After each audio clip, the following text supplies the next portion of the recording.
Not in the vague sense, in the specific, named, completely conscious sense. The call you haven't made. The conversation you've been framing as not quite the right moment for longer than any moment deserves.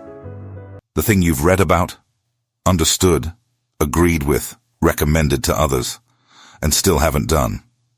And somewhere in the distance between knowing and doing, a voice arrives that is harder to bear than simple ignorance. The voice that says, you know better than this. This video is about that voice, about why it exists, why knowing better has never been enough to silence it, and what actually closes the gap between the person who understands how to live and the person who lives that way. Not more knowledge, something older, more demanding, and far more honest than knowledge. Stay with me. Cal is 37 years old and lives in Nashville. Last Thursday, in a project review meeting, his manager made a passing comment about Cal's latest document.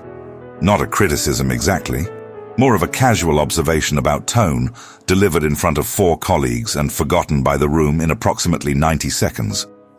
Cal thought about it for the rest of Thursday, most of Friday. Revisited it Saturday morning over coffee, constructing the response he should have given, the context his manager had failed to consider, the pattern this comment fit into, the implications it might carry forward. He knows this is irrational. He knows it while he's doing it. He has read the Meditations. He knows what Marcus Aurelius wrote about the opinions of others, that they belong entirely to the person holding them, that they are not within our power, that spending energy on what is not within our power is the precise definition of a wasted life. He has highlighted that passage, written it in his journal, recommended it to 3 different people in 3 different conversations. On Saturday morning, he was still replaying Thursday's meeting. This is not hypocrisy. Cal is not a fraud. He is something more specific and more common, a person who has acquired genuine philosophical understanding without yet grasping the difference between knowing a principle and having trained himself to use it. Between reading about the dichotomy of control and having practiced it enough times, in enough real moments, that it operates automatically when the comment lands. Before the body has already reacted, before the loop has already begun. The knowledge is real. The training hasn't happened. And without the training, the knowledge is a map he cannot read in the dark. There is a phone call Cal has not made. His brother.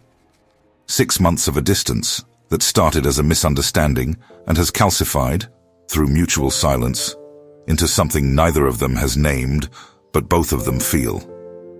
Cal knows he should call. He has known for 6 months. He has thought about calling every 4 days, composed opening lines in his head, identified the right time of day, and found, each time he arrives at the moment of actually dialing, a reason that today is not quite right. He is not afraid of conflict. He can articulate this clearly. He has read extensively about the Stoic concept of preferred indifference, the idea that outcomes like comfort and the avoidance of awkward silences are not genuinely good or bad, merely preferred. He knows the call is the right action regardless of how it goes. He knows this with complete intellectual conviction. The phone is still in his pocket, and at 4 a.m. on Tuesday, when the room is quiet enough for everything Cal manages to keep at a distance during the day to surface fully. The meeting comment, the unmade call, the 3 other things he has been meaning to do for longer than he wants to count. He lies in the dark with the specific weight of a person who knows exactly what he should be doing and cannot locate the mechanism that would make him do it. He picks up his phone, reads for 40 minutes, falls back asleep at 5:15. At 7 a.m., he makes coffee and opens Seneca. Seneca wrote, in a letter to Lucilius around 65 AD, Omnia aliena sunt, tempus tantum nostrum est. Everything is alien to us. Time alone is ours. Cal has this bookmarked. What Seneca was pointing at, and what the entire Stoic tradition returns to with a consistency that should tell us something about how hard it is to practice, is the radical prioritization of present action over everything that is not present action. Not thought about action, not understanding of action, not the feeling of being someone who would act under better circumstances. The action itself, now, with the tools available, in the conditions present. Marcus Aurelius wrote the Meditations as a daily practice of self-correction, not a philosophy text, not a book intended for anyone else. He wrote it because he needed to, because knowing Stoic principles was not enough to live by them without daily, deliberate return. He was the most powerful man in the world, had studied philosophy his entire adult life, and still wrote the same truths to himself every morning. Not because he was forgetful, because knowledge without practice decays. The mind that is not actively trained returns, reliably and rapidly, to its default patterns. Not through weakness, through the basic mechanics of how neural pathways are built and maintained. Here is what the personal development industry almost never says clearly enough. Reading about equanimity does not train the nervous system to respond with equanimity when the comment lands in the meeting. Understanding the dichotomy of control does not automatically transfer that understanding to the moment of provocation. When the body has already reacted, when the conceptual knowledge is theoretically available and practically inaccessible, when Cal is already back in Thursday's conference room on a Saturday morning. K. Anders Ericsson, a psychologist who spent 30 years studying expert performance, documented this with precision that permanently changes how we should think about learning. His central finding: the gap between knowing something and being able to perform it under pressure is not closed by more knowing. It is closed by a specific kind of repetition. Targeted, effortful, conducted at the edge of current ability, with immediate feedback. The musician who knows music theory cannot play under pressure through theory alone. The athlete who understands biomechanics cannot perform through understanding alone. And Cal, who knows Stoic philosophy deeply, genuinely, with annotated margins and bookmarked passages, cannot respond with Stoic equanimity through knowledge alone. What all of them require is the same: practice, specific, daily, uncomfortable in the way genuine practice is always uncomfortable. Because genuine practice targets exactly the place where current ability ends. Cal has been reading. He has not been practicing. And the gap between those two things is the precise width of the distance between who he is and who he knows he could be. Donald Robertson, a cognitive therapist who spent decades translating Stoic practice into modern psychology, documented something that reframes everything Cal has been doing for years. The Stoics did not treat philosophy as a set of ideas to be understood. They treated it as a set of exercises to be performed. The Meditations are not Marcus Aurelius's conclusions. They are his training log. The passages Cal has highlighted are not observations about life. They are reps, repeated, daily, written precisely because the writing was the practice, not the byproduct. Epictetus ran a school where students did not come to learn what he thought. They came to practice responding differently to what happened to them. The curriculum was not conceptual. It was situational. Here is a provocation. Here is a loss. Here is a moment of fear. Practice responding from your values rather than your impulse now, and we will examine what happened and do it again tomorrow. This is the school Cal never attended. He attended the library instead, which is not wrong. The library is where the map lives.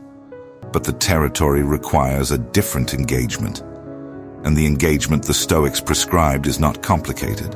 It is simply more demanding than reading, in the way any form of practice is more demanding than study. It asks you to do the thing, not understand the thing. 3 practices, built from the Stoic tradition, grounded in what Ericsson's research shows, actually produces change at the level of automatic response, not more philosophy to know. The mechanism by which what you already know becomes how you actually live. The first practice is what the Stoics called the morning premeditation. The difference between Cal's 4 a.m. rumination and the Stoic morning practice is not content. It is direction. Cal's mind moves backward and outward, replaying what happened, anticipating how others will act. The Stoic premeditation moves inward and forward, not what will the world do. How will I respond? Once per day, before anything else, Cal chooses 6 a.m., notebook open, no device in reach. He writes 3 things. First, what is within my power today and what is not? Not philosophically, specifically. His manager's opinion this afternoon is not within his power. His preparation, his tone, his response, those are. His brother's reaction to the call is not within his power. The act of calling is. Second, where am I most likely to be pulled from my values today? The specific moment. Cal knows he is most likely to react disproportionately when he feels dismissed in a group setting. He writes that.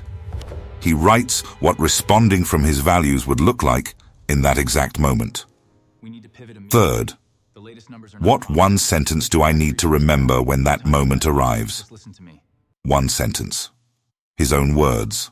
Something true enough to function as a genuine anchor when the conceptual knowledge is competing with the body's automatic response. This practice takes 11 minutes. It is not journaling. It is targeted pre-training, the mental equivalent of a musician running the difficult passage slowly before the performance, building the groove that will be available when pressure makes deliberate thought impossible. Cal did this for 8 days before the first evidence appeared. On day 9, in a team meeting, a colleague interrupted him mid-sentence. The specific provocation Cal had written about on day 6. The irritation arrived on schedule, and something else arrived with it, a fraction of a second behind. The sentence from the notebook. Not a conscious retrieval, an automatic surface. He finished his sentence, let the interruption pass, returned to the point. It was not a transformation. It was 11 seconds of responding differently than he would have responded on day 1. Built from 11 minutes of daily practice over 8 days. Not revelation, repetition. The second practice addresses the unmade call and every other form of chosen inaction that knowledge alone has failed to move. Once per week, Cal writes down 3 things he has not done that he knows he should. Not tasks, things that matter. Things connected to something he genuinely values. For each one, 2 sentences.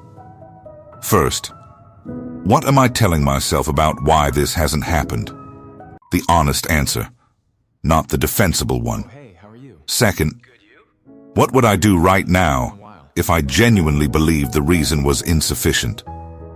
He does not have to act immediately. He has to write the honest answer. Because the honest answer, written in his own hand in a notebook he will return to, has a different relationship with his behavior than the story he tells himself internally. The internal story is fluid, always available to accommodate new reasons for delay.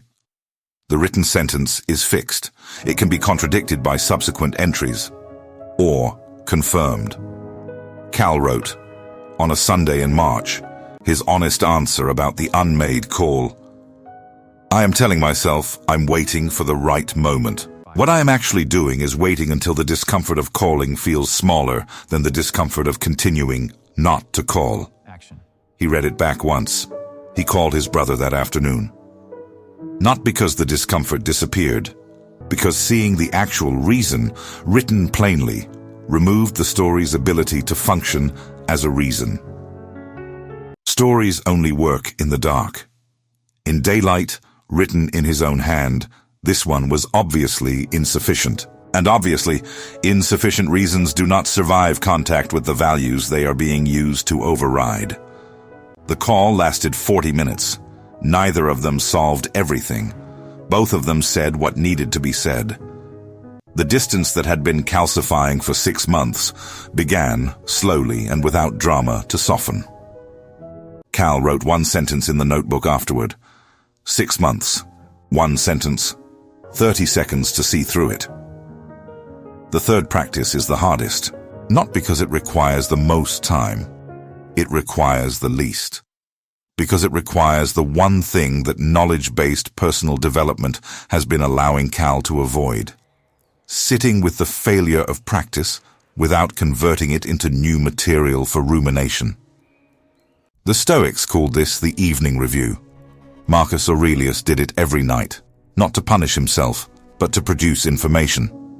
The gap between intention and behavior, examined daily without drama, is the most precise available data about where practice is still needed. 3 sentences. End of the day. Where did I act from my values today? Where did I not? What does the second answer tell me about where tomorrow's premeditation should focus? The first week, Cal's third sentence was almost always the same. I reacted before the anchor arrived. That told him exactly where to focus, not on understanding the principle better, but on shortening the time between provocation and the availability of the anchor. So he wrote shorter, sharper anchor sentences in the morning practice. 1 word sometimes, a name, a single image. By week 4, the anchor was arriving faster. Not because Cal had become a different person, because he had trained a specific response enough times that its neural pathway had deepened from a thought he had to retrieve into something closer to a reflex. Not perfect, not permanent without continued practice, but present in a way it had never been before, available in the dark, in the meeting, at 4 a.m. when the room is quiet and the mind does what it does. This is the mechanism Ericsson documented across 30 years. The experts are not people with different knowledge. They are people who have practiced specific responses until those responses are available under pressure. The concert pianist and the Stoic practitioner are using the same neurological process.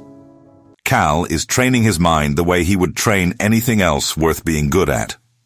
With repetition, with honesty about failure, with the willingness to be a beginner at something he has understood for years. If this is landing as something more than information, subscribe to this channel. What comes next goes further, and based on what you've stayed with today, you'll want to be there. Cal still ruminates sometimes, less. And when the loop begins, the replayed conversation, the 4 a.m. inventory of everything unresolved, he has something he did not have before.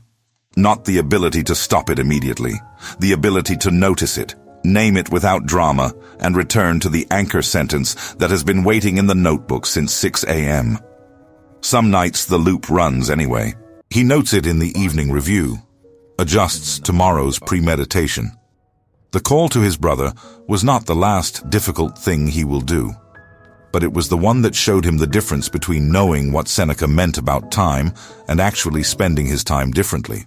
Between carrying the map and learning to move by it, in the dark, under pressure, in the ordinary Tuesday moments where philosophy either lives or remains forever in the margins. He still opens his Epictetus most mornings, but he opens the notebook first. Think about the passage that landed most truly, the one that produced, for a moment, the specific feeling of recognition. This is exactly right. This is exactly what I need. Now think about how you have lived in the days since you read it. The gap between those two things is not a failure of understanding. You understood it. The gap is the absence of practice, the specific, daily, targeted repetition that transfers what you understand into how you automatically respond when the comment lands, when the call needs to be made, when the room is quiet at 4 a.m. and the mind does what it does. Seneca did not write to Lucilius to share what he knew. He wrote to practice thinking clearly in the act of writing. Marcus Aurelius did not record his principles to remember them. He wrote them to train himself to live by them, one morning at a time for the rest of his life, never finished, always in progress. That is what personal development actually is, not the accumulation of better ideas. The daily, imperfect, unglamorous practice of closing the distance between the person who knows and the person who acts. The books were the introduction. The notebook is where it begins. 11 minutes. 3 honest questions. Every morning before the world arrives, with its full inventory of things that are not within your power. That is the distance between knowing the map and learning to move.